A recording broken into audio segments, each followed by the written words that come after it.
Now, even this, I have a hard time explaining. Again, I'm a causalist. What caused that black stain? This is a geode from a dry area out in the west. And there's another spot on here. There's areas on here that look like they were veins. That looks to me like it had been a vein at some point in time. You know, they're called smectites. But the black stain there, I need some explanation for that. And we know that carbon is from bone, and we've seen the carbon black before, and even bone char is a product of bone, but it's all life is what I'm getting at. And what else would produce that? That's my question. If somebody can come up with answers, I'd love to hear them.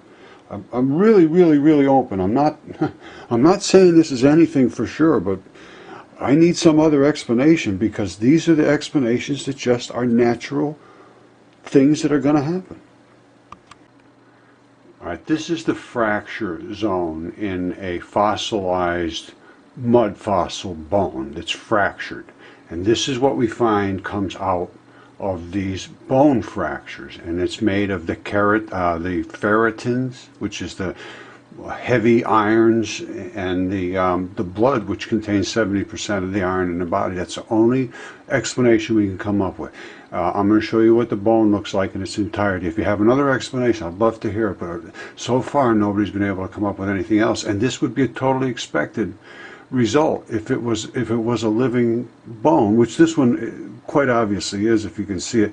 But the head, it displays this exact same situation, and it's something that is expected if it was alive. So we're looking for other explanations, and then we need to get these things tested if we can't find any other explanations, because you know, the tests would prove this one way or the other. There's going to be evidence of life in here if it was alive, and it appears to have been alive.